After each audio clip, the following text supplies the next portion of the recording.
Just because I wanted a slice of cake for my 60th birthday, everything went sour. Leonard put down his knife and fork, his face drawn into a frown, his tone sharp like he'd stepped on a thorn. Claire, honestly, how can you be so childish at your age? Mike and Ashley shot me matching looks of disapproval. Mom, Mike added, eyebrows tight, could you try not being so wasteful? That night, I was scrolling through Instagram when I stumbled across a photo Stephanie had posted.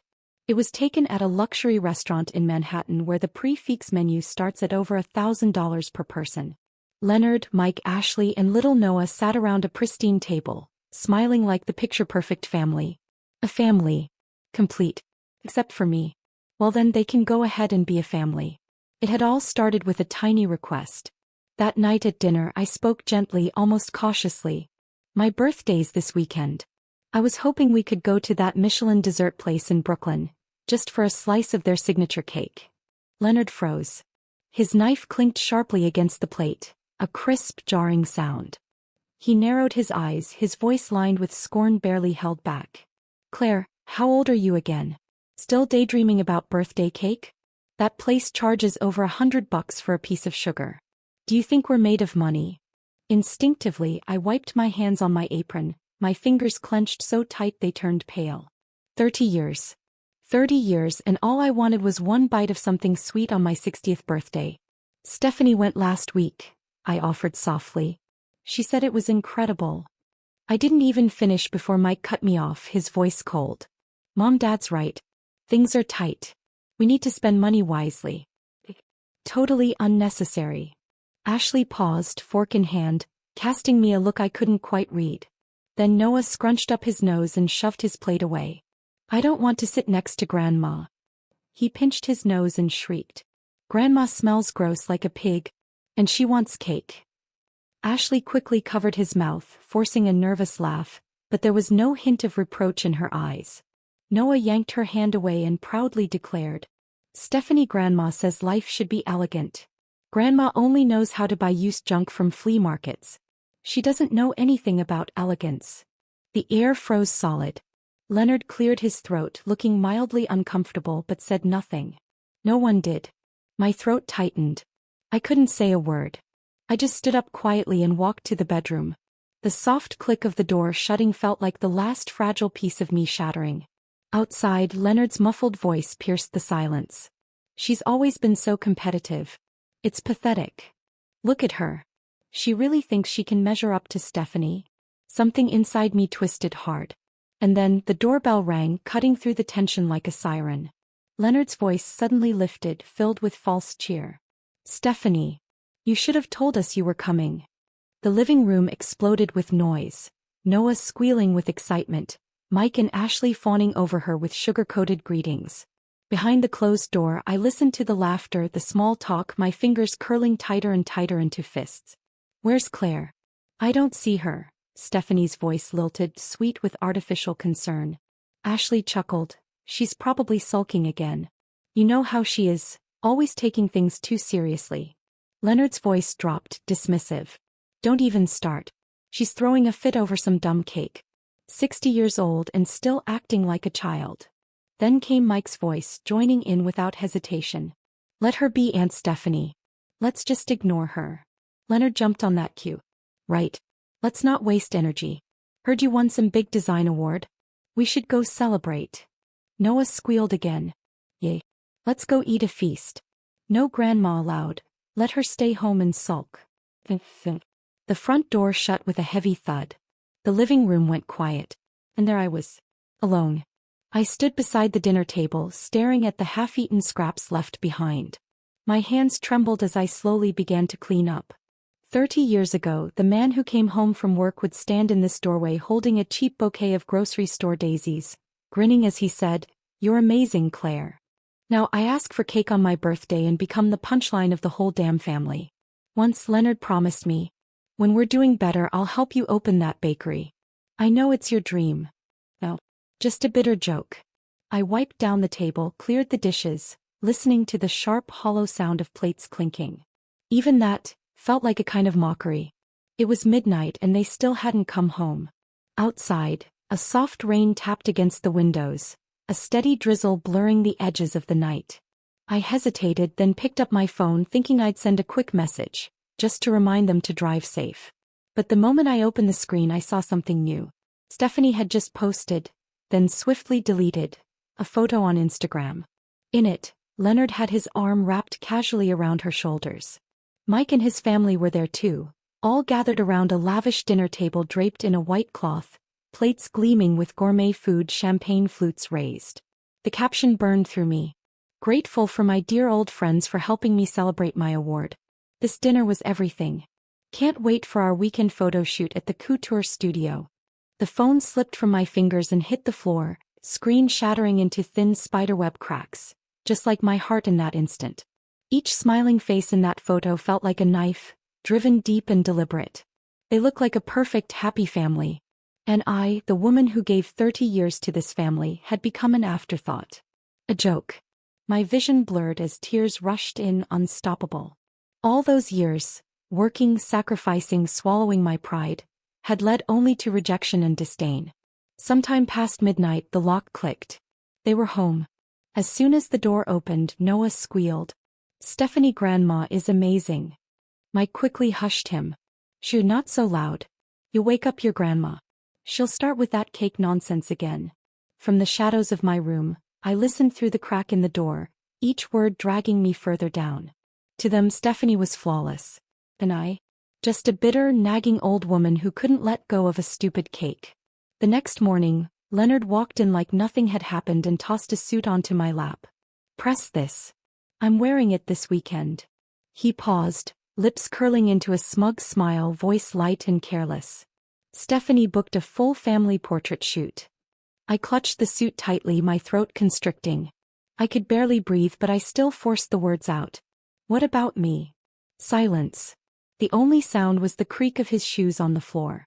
Leonard didn't look back. He didn't answer. He simply shut the bedroom door behind him with a soft, final click. That silence cut deeper than any insult. But I wasn't ready to give up. That afternoon I slipped into the bathroom, quietly locking the door. In front of the mirror I carefully applied eyeliner, dabbed on lipstick. My hand trembled with each stroke. 30 years of marriage, and this was the first time I had ever dressed up just for myself. Maybe it was foolish. Maybe it was only to prove that I wasn't the unkempt old woman they made me out to be. But the moment I stepped out, Mike nearly choked on his coffee. "Mom, what's on your face? You look like one of those ladies from the senior choir." "It's terrifying." Ashley stifled a laugh behind her hand, her eyes flicking toward Mike in warning, though her voice dripped with passive aggression. "Claire, at our age less is more. Makeup only makes you look 10 years older." Noah darted behind Ashley, clutching at her sweater, eyes wide with alarm. "Grandma looks scary. Like a witch from a movie." Leonard said nothing. He just stared at me, cold and detached, like I was a bad performance he was too bored to critique. My eyes stung, but I didn't let a single tear fall. I turned back into the bathroom, quietly wiped away the makeup with shaking hands, rubbing until my skin turned raw. Later that afternoon, Leonard changed into his crisp, freshly pressed shirt. He held 2 concert tickets in one hand and tossed a sticky note onto the table with the other. "I'm taking Stephanie to the symphony tonight. One of her pieces got selected." He said it like it was nothing. Then just before walking out the door he added without turning around, "Get the chores done. I don't want to come back to a mess." I nodded mechanically. I bent down and picked up the sticky note. The list was long. Clean the kitchen. Vacuum the living room. Wash the car. Trim the hedges. While tidying the study I stumbled upon a receipt in one of the drawers. A diamond bracelet, $15,000. More than enough for a cake. Enough to buy an entire bakery, in fact. A flicker of absurd hope stirred inside me. Maybe he felt guilty? Maybe this was a birthday gift? Maybe, just maybe, he remembered? Clinging to that last shred of fragile, pathetic hope, I asked him carefully, softly. "My birthday is next week. Did you have anything planned?" Leonard was adjusting his tie. At my words, his brow twitched in annoyance. He waved me off, voice laced with disgust. "Seriously? At your age, what's the point of a damn birthday? Can you stop?" My heart plummeted. The bracelet had never been for me. I clenched my jaw, pulled out my phone and took a picture of the receipt. Then saved it. Backed it up. Just in case. Saturday came quicker than I expected. At breakfast, Leonard was already seated at the table, wearing a mask of rare, performative gentleness. I gave it some thought. You can come to the photo shoot, he said, his gaze sweeping over me like I was a worn-out coat someone had to bring along out of obligation. Wear that loose black dress. Covers up all your flab. Don't embarrass us. I looked up, meeting his eyes that tried to fake sympathy but only reflected contempt. There was no doubt in my mind. This was Stephanie's doing. She always loved playing the gracious saint, the one who included others to make herself look even more noble. I don't want to go, I said, calm and steady. Leonard blinked, caught off guard. His voice jumped an octave. What? He slammed his palm on the table so hard the silverware clattered against the plates. Claire, are you out of your mind? He jabbed a finger at me, his voice cracking with rage. You were begging to go. Now I tell you to come and you pull this diva crap? What game are you playing? His roar shook the dining room. He wasn't just angry, I had made him lose face in front of Stephanie. Worse, he'd agreed to her request but couldn't deliver the obedient, picture-perfect ex-wife she had in mind. I answered him evenly, my voice firm. I'm not playing games. I have other plans this weekend. Leonard's face turned crimson in an instant. Claire Dawson, I'm telling you, you're going whether you like it or not. He stormed out, slamming the door so violently it rattled the chandelier upstairs. The morning of the photo shoot, I woke at 4. The sky was still dark when I stepped into the kitchen and began cooking. I laid out a full breakfast spread on the table. Homemade apple pie, steamed sea bass, cream-filled sponge rolls, freshly ground coffee, and even Leonard's favorite honey-glazed pumpkin pastries. One by one they came down the stairs and stopped in their tracks at the sight of the table. The room smelled warm, rich, full of flavor. But their expressions? Pure disgust. Ashley wrinkled her nose. Heavy sugar and grease before a photo shoot? Are you kidding me? Noah clamped his nose shut with one hand and shouted dramatically. Grandma smells gross. I'm gonna puke. Just then the doorbell rang. Stephanie swept in on her heels, carrying neat bags of salad and fresh-pressed juice. Come on, everyone. I brought us a healthy breakfast, she chirped, her voice syrupy and sharp at the same time. Leonard's face lit up. Without hesitation he shoved my breakfast to the side. Now this is what I call healthy. Stephanie really knows how to live. And just like that, my heart went cold. I sat quietly in a corner of the dining room with a cup of coffee, eating the breakfast I had made, every swallow tinged with bitterness. When it was time to leave, Stephanie had already slipped into the front passenger seat. Sorry, Claire, she said with mock regret and a sugary smile. You know I get carsick. I have to sit up front. The back seat had only 4 spots. Mike, Ashley, Noah, and Leonard had already taken them. There was no seat left for me. For a moment the air turned awkward. Leonard shot me a look, clearly annoyed. The studio's not far. Just walk. Mike quickly jumped in, eager to back him up like a scared child picking the right side. Yeah, Mom, some fresh air will do you good. We'll see you there. And with that he shut the car door. The engine roared to life. The exhaust hit me full in the face as they pulled out of the driveway. I coughed, eyes stinging from more than just fumes. His house. Maybe it stopped being mine a long time ago. The studio was an hour's walk away. I called a cab and arrived before they did. Just as I reached the studio entrance, their car pulled up. Leonard looked genuinely startled to see me there.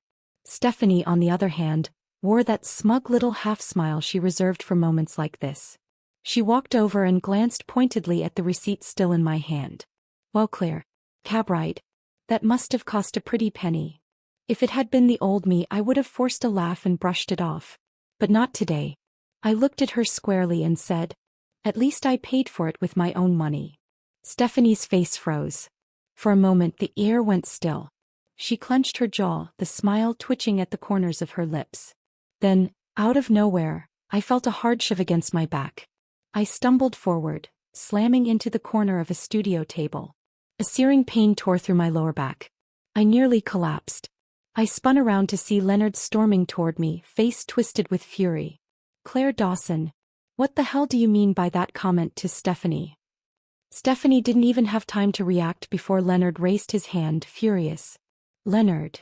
Stephanie said his name softly. He paused, slowly lowering his arm. Don't cause a scene, she murmured, gentle and composed. I met his eyes one last time, then looked away. Everyone in the room was staring. Their faces were masks of judgment, mockery, annoyance. I didn't say another word. After all, they were still my family. At least that's what I used to believe. Not long after, the photographer called everyone in. They all wore matching beige shirts and dark slacks, polished, coordinated, their smiles rehearsed to perfection. Just as the shutter was about to click, Noah suddenly doubled over, clutching his stomach. "Ow. It hurts. My tummy hurts," he shrieked, bolting toward the restroom, his voice sharp enough to slice the air. Leonard's face darkened in an instant. He looked like a lit fuse ready to explode. His eyes cut toward me like blades. "What did you feed him this morning?" His voice was low, tight, and teetering on the edge of fury. "Did you do this on purpose? Are you trying to sabotage the shoot?" Before I could even speak, he stormed over and grabbed my wrist. "Leonard, calm down." His fingers dug into my skin like iron clamps. People moved around the studio, but to me, everything blurred into silence. The only sound I could hear was the pounding of my heart. "He didn't eat my breakfast," I said quickly, trying to wriggle free. "He only had the food Stephanie brought. You saw him eat it." But Leonard wasn't listening. His rage had swallowed reason. He shoved me hard toward a table stacked with photography gear. My elbow slammed into a metal tripod and a sharp, searing pain shot up my arm. I could barely gasp. He towered over me, yelling, "Now you're blaming others for your mistake? Are you insane, Claire?" Stephanie took a dainty step back, pressing a hand to her chest like some fragile heroine. "Claire, I know you're upset with Leonard, but how could you accuse me like that? I brought unsweetened yogurt, for goodness sake." Jason marched forward, face twisted in disgust. "Mom, what's wrong with you? Seriously, this is too much." None of them wanted to hear the truth. To them, the culprit was obvious. Me. It always was. Noah came stumbling out of the bathroom, crying and wailing, his little body writhing on the studio floor. "It hurts. Grandma did this. Bad grandma." He lunged at me, fists flying, feet kicking. I didn't dodge. I just stood there and let it happen. This was the boy I had rocked to sleep 100 times. The boy I had once cradled against my chest through fevers and nightmares. Now all his pain, all his rage, he poured it onto me. Ashley exploded. "What the hell did you give him? If something happens to him, I swear I won't let it go." I gritted my teeth, my voice hoarse. "Take him to the hospital. Let a doctor figure out what actually happened." In the exam room, the doctor flipped through Noah's results, his tone casual. "He had chilled yogurt this morning. Likely caused a brief stomach spasm, nothing serious. He prescribed some probiotics and pain relievers." The room fell into an uneasy silence. "Has the yogurt?" It had been Stephanie's. No one spoke. Leonard let out a low grunt but said nothing remotely close to an apology. Instead, he huffed and muttered, "Still your fault. Why didn't you tell him not to eat it?" And just like that, the others jumped in, as if his words had unlocked their pent-up frustrations. Ashley. All pointing fingers, blaming me for not supervising Noah, for letting him eat whatever he wanted. They kept piling it on louder and harsher. As if they'd been waiting for a moment like this. A reason to unleash it all. I stood there, numb, letting their words wash over me like cold rain. 30 years. I had stripped myself bare for this family. Given them everything I had. Every layer of myself. And now the way they looked at me. Like I was nothing but a burden. Leonard gave me a look filled with open disdain. "You show up with bad vibes and ruin everything. Typical." He waved me off, his voice dismissive. "Stay away from my grandson." Stephanie stepped up beside him and patted his shoulder, her eyes glittering with something that looked an awful lot like triumph. "Let it go, Leonard," she cooed. "No use getting worked up. The kid matters most. We'll just reschedule the shoot for tomorrow." Leonard's face lit up with fake warmth. "You're always so thoughtful. Claire could learn a thing or two from you." I couldn't listen anymore.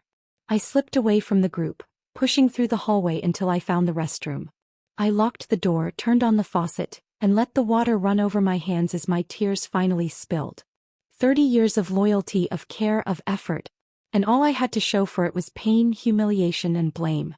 From behind, I heard footsteps. A soft knock. When I opened the door, a woman in a white coat stood there.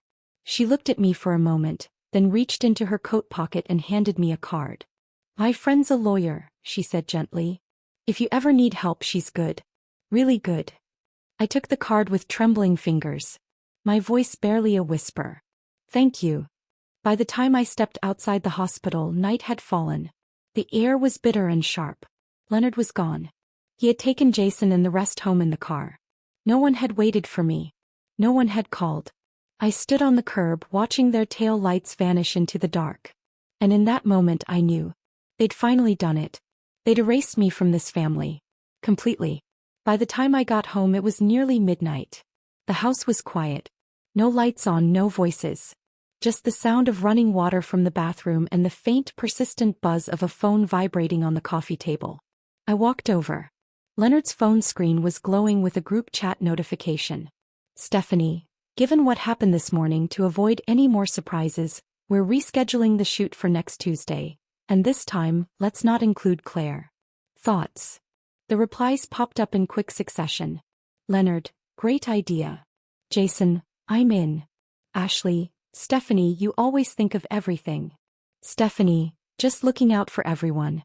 Claire's been too emotionally unstable lately." "Jason, don't worry about my mom, Stephanie. She's always been like this." "Leonard, probably menopause. Housewives are exhausting." This was the secret little group they'd made behind my back. And just like that, my name was erased, cleanly, effortlessly, from the list of family. They didn't even bother with pretenses anymore. I set the phone down. My chest felt numb, like my heart had dropped into an icy well, too cold to even hurt properly. I walked slowly to the corner of the study and opened an old, dust-covered filing cabinet. From the bottom drawer I pulled out a folder I hadn't touched in years. Inside was the deed to the house. My name, Claire Dawson, stood alone on the document as the sole legal owner. This house had belonged to my parents. Before we got married, my father had insisted the title be in my name only. "A woman needs her own home," he had said. "Otherwise, one day she'll be kicked out with nowhere to go." I sat at the desk, fingers gently brushing the faded paper. And right there in that quiet something shifted. The next morning, after they left to take Noah to school, I gathered my documents and headed to the law office recommended by the doctor I'd met at the hospital. The woman who greeted me introduced herself as Lauren Mitchell. She was in her 50s, sharp-featured with silvering hair pinned into a sleek bun. Her voice was firm, her presence unshakable. After hearing my story, she looked me square in the eye. "Sustained emotional neglect, verbal degradation, social isolation. Claire, this qualifies as emotional abuse. It's a form of domestic violence." He paused, then added, "But we'll need more evidence, especially if there's hidden assets or signs of infidelity." I nodded. That night I got to work. I knew Leonard's safe code. It was Noah's birthday. He'd always assumed I'd never pay attention to such details. When the door clicked open, I froze. Inside were not only the original property documents, but also stacks of photographs. Leonard and Stephanie smiling, kissing, embracing. Some dated back to before we were even married. The most recent, last weekend. A luxury hotel I'd never even heard of. Then there were jewelry receipts. Bank statements. Regular wire transfers from Leonard to Stephanie, so large my hands began to shake. One by one I made copies. Sealed each in a file. Put everything back exactly where it had been. When it was done, I felt something unexpected. Calm. The next day I returned to Lauren's office. She looked at the evidence, then at me, her voice steady and resolute. "We can begin divorce proceedings. Right now if you're ready." I nodded slowly. "I'm done living like this." Lauren poured me a cup of tea. For a moment she simply looked at me, and in her eyes, I saw something I hadn't seen in a very long time. Respect. Till my birthday arrived. Leonard left the house early that morning. Not long after he called. His voice was cool, almost mechanical. "Make sure the house is clean. Especially the guest room. Stephanie's staying over tonight. Oh, and pick up a bottle of face wash for her, she's out." I gripped the phone tighter, struggling to breathe. "Leonard, today's my birthday." There was a 2-second pause. Then he exhaled impatiently as if I had inconvenienced him. Yeah, I know. Don't make a big deal out of it. We're going out to dinner tonight. If you want to join, find your own way there." Before I could say anything else, the line went dead. I stood there, the phone still pressed to my ear as silent tears streamed down my face. That evening, I took a cab to the French restaurant they had reserved. Through the floor-to-ceiling windows I saw them. Leonard, Stephanie, Jason, Ashley and little Noah, all gathered around a window table, laughing like a scene out of a commercial. Leonard sat beside Stephanie, his face lit up with a smile I hadn't seen in years. Noah leaned against her lap, giggling like a kitten, completely at ease. I stood there for a long moment before finally walking in. No one noticed me at first. It wasn't until I approached the table that Leonard glanced up, his tone flat, like he was ordering an extra plate. "Oh, you're here. Sit over there." He jerked his chin toward the farthest corner, near the kitchen next to where the servers bustled in and out. I sat down quietly, steadying myself to endure yet another evening. Then Stephanie, all smiles, pulled a lavishly wrapped box from her handbag and slid it across the table toward me. "Happy birthday, Claire. I picked this out just for you." I glanced around the table. Their faces were bright with anticipation, not the kind that comes from love or kindness, but the cruel glee of watching a spectacle unfold. I opened the box. Inside lay a cheap plastic bottle of slimming cream, the kind you find in clearance bins at discount stores. It reeked of humiliation, not generosity. Stephanie's voice chimed in, saccharine sweet, slicing sharper than any knife. "It's really effective. One of my friends lost 20 pounds in just 2 months." She paused, smiling wide enough for everyone to catch the edge of her words. "Claire, if you don't start taking better care of yourself, you really won't be a good fit for such an exceptional family, you know?" A few forced chuckles rippled around the table as if it were just harmless teasing. But I knew better. Every single one of them, Leonard, Jason, Ashley, even Noah, saw nothing wrong with it. It was entertainment for them. A little seasoning for dinner. Something to liven up the evening. I said nothing. After dinner, Stephanie casually suggested she ride back with us. Leonard, of course, was more than eager to oblige, even rushing to hold the car door open for her. This time I didn't wait around. I quietly ordered a car of my own and left alone. Back home, I lay on my bed, staring up at the flickering chandelier overhead, its jittery light syncing with the heavy thud of my heartbeat. Soon, laughter and voices drifted from the guest room. The walls were thin. I heard every word. "You see, if we mortgage that house, we could triple it easily with just one fund investment," Stephanie said, her voice bubbling with excitement. "After we cash out, we could take a world tour. Go anywhere we want," she added, her tone full of dreams spun from someone else's sacrifices.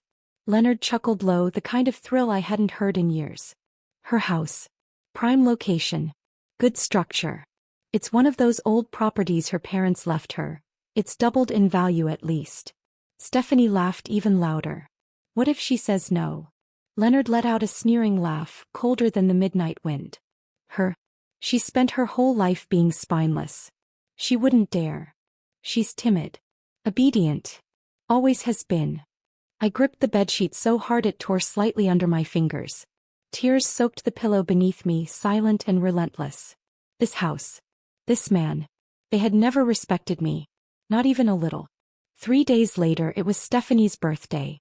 Leonard rushed out early in the morning, excited as a boy on Christmas, to pick up a custom cake from that Michelin-starred bakery. A 2-tiered masterpiece, champagne strawberry flavored, ostentatious and exquisite. I stood at the doorway, watching him carefully lift the cake box out of the trunk like it was some priceless treasure. I couldn't hold back. "Is an expensive cake really worth it?" Leonard didn't even glance at me. Without missing a beat, he tossed out, "If Stephanie likes it, then it's worth it." He paused, finally looking at me with an impatient flick of his eyes. "Stop comparing yourself to Stephanie." I turned away, swallowing the bitterness rising in my throat. That bakery. It was the same one I had once dreamed of visiting for my 60th birthday. The dream they'd laughed at. That afternoon, while tidying the study, I overheard Jason and Ashley talking in hushed voices. "I found a few nice senior homes," Ashley was saying, her voice soft but cutting. "Full care facilities. It's safer for your mom at her age. Living alone isn't ideal." Jason nodded, his tone casual, as if they were discussing rearranging furniture. "I think it's a good idea. Plus, Aunt Stephanie's been wanting to move in. Dad mentioned it too. The master bedroom would be perfect for her." Ashley hesitated, then whispered, Did Leonard really say that? Jason sighed. He said we should start prepping Mom. She'll resist at first, but we need to get this moving. I stood frozen behind the study door, my whole body pinned to the spot. The wall at my back felt ice cold, and slowly so did my spine. Now I saw it clearly. Their so-called prepping was nothing more than clearing me out of the house to make room for Stephanie. That evening I went to see Lauren at the law office. She reviewed the new documents I had gathered, her expression steady and encouraging. This is getting stronger. She looked at me with a calm but unyielding gaze. It's not time to strike yet. Be patient. You're doing incredibly well. Stay strong. I inhaled deeply and nodded. I won't back down. That night, instead of going home for dinner, I told them I was taking a walk. Instead, I went to a new gym that had just opened in the community center. At the front desk, a young trainer, no more than 22, smiled warmly. First time? What are you looking to work on? I stood in front of the mirror, studying my tear-swollen eyes, the tired lines and the stubborn resilience still clinging to my frame. I want to get stronger, I said. Inside and out. Stronger than I've ever been. A week later, while cleaning out my closet, I stumbled across a small navy velvet box hidden deep in the lining. The moment I opened it, my fingers started to tremble violently. Inside were 2 matching rings. Engraved on the inside. Leonard and Stephanie. I could barely hold the ring, my entire body shaking. That night, I planted a recording device at the landing of the staircase and waited silently. Around midnight, Leonard crept downstairs. In the hush of the house, I heard him speaking into his phone, his voice a low, tender murmur I barely recognized. The rings are hidden.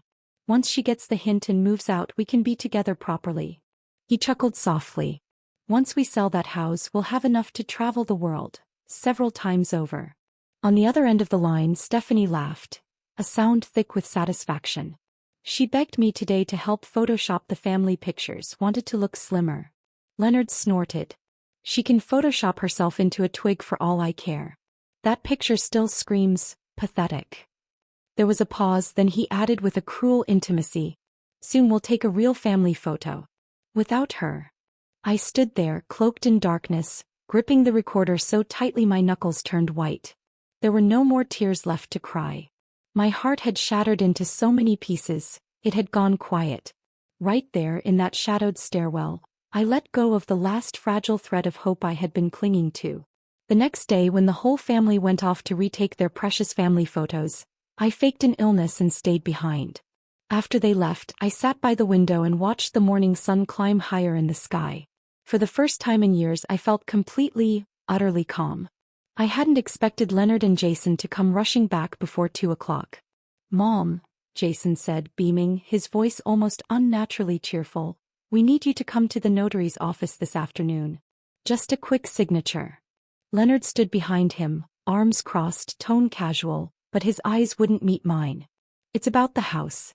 Stephanie found this amazing investment opportunity. High returns. We want to mortgage the house to pull out a loan. Guaranteed profit." I looked at them both, smiled faintly and shook my head. "I'm not signing anything." Leonard's face darkened instantly. His eyes flashed with rage. "Claire Dawson, what the hell is wrong with you? We fed you, housed you for 30 years, and now when the family needs you, you stab us in the back. You're so selfish." I inhaled deeply, holding his furious gaze without flinching. "I'm selfish." My voice was soft, but it hit the air like a hammer. "For 30 years I cooked your meals, washed your clothes, raised your child. I gave up my career, my dreams, my entire life for this family. And now I'm selfish." Leonard's fists balled up so tight the veins on the backs of his hands bulged. "Claire, if you're going to be this ungrateful, then get out of this house right now." Jason jumped in, full of righteous anger. "Mom, how could you? Stephanie's always been kind to you. How can you be so ungrateful?" I looked at my son, the boy I once rocked to sleep, the boy whose scraped knees I kissed better, and for the first time I saw him for what he had become. Maybe he hadn't changed. Maybe I had simply refused to see it until now. I reached into my bag and pulled out a beige folder, laying it flat on the table. "No need to get so worked up. I've been prepared for this." I unfolded the documents inside. Bank statements. Jewelry receipts. Photos of the matching rings.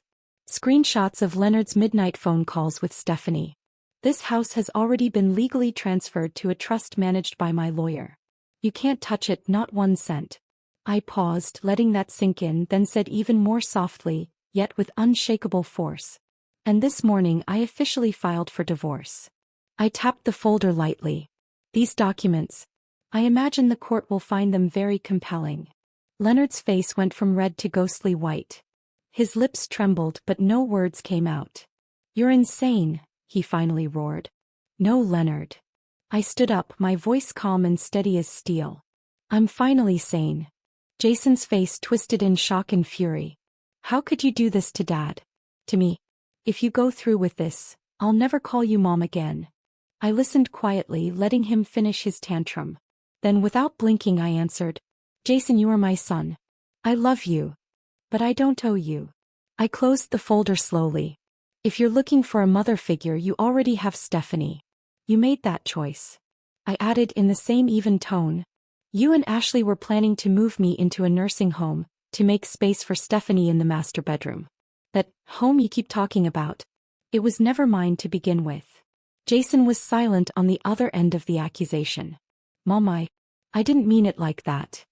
You don't need to explain, I said gently. I wish you well, Jason. But from now on our paths are separate. After they left, I gathered every piece of evidence and sent it off. To Stephanie's art foundation, to her sponsors, to her professional contacts. The evidence of her misdeeds, embezzling funds, accepting improper gifts, abusing her position, was more than enough to end her career for good. 2 months later, I took out a loan against the house. With that startup money, I opened a small warm dessert shop in the busiest part of downtown. Above the door, a gold sign gleamed in the sunlight. 60 and free. 60 years old and finally free. The shop specialized in handcrafted cakes and limited edition desserts. Each one a piece of the dream I had once tucked away, believing it would never come true. That young trainer who once encouraged me to lift weights? She was now my store manager. Radiant, professional, and effortlessly kind with every customer who walked through the door. It didn't take long for the shop to earn a reputation in the community. Every morning, as the sunlight streamed through the wide glass windows, I would stand behind the counter, inhale the buttery scent of fresh pastries, and feel something I had almost forgotten. Belonging. Claire, your tiramisu is absolutely insane. Marissa, one of my most loyal regulars, was once again singing my praises, cradling her plate with visible devotion. Please teach me how to make it again. I laughed and nodded, scooping another generous portion onto her plate. A warm, familiar satisfaction bloomed in my chest. This was the life I had built for myself. One bright afternoon, about 6 months after opening, I was setting up for a baking class when I glanced toward the door.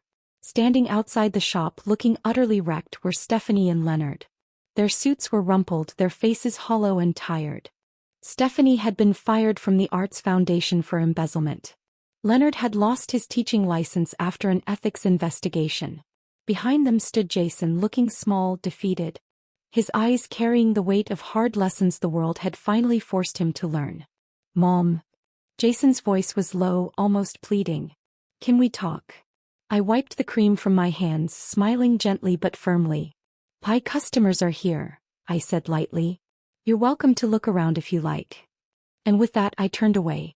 A group of college girls burst through the door, chattering and laughing. They were my students here for their weekly baking class. Claire. We're here, they called, waving with the carefree joy of young birds. Sunlight streamed through the windows, casting a soft golden glow around me. I opened my arms and pulled them into a warm embrace. In that moment, standing in a ring of laughter and sunlight, I felt it deep in my bones. I had become the woman I was always meant to be. Today, I told them with a wink, we're making courage custard. I patted one of the girls on the shoulder. My signature tart. They let out a chorus of excited cheers and rushed toward the kitchen. From the corner near the window, I caught the eye of a woman raising her coffee cup toward me. Lauren, my lawyer, my dear friend. Crashing the dessert class again? I teased as I walked over. She patted the seat beside her and leaned in with a sly grin. Your ex-husband stood out there for a good long while. Pitiful sight, really. If you ask me, karma couldn't have been sweeter. I smiled, glancing out the window. Leonard, Stephanie, and Jason were already walking away. Their steps uneven, their heads bowed low. They don't matter anymore, I said softly. Just then the oven dinged from the kitchen, its bright chime cutting through the air. I turned back toward the workbench, ready for the next batch of fresh pastries. Claire, you look amazing today, the young manager said, carrying out a tray of custard tarts. Did something good happen? I nodded, reaching into my apron pocket and pulling out my phone. I showed her a picture. A brand new family portrait. No Leonard. No Jason. No Stephanie.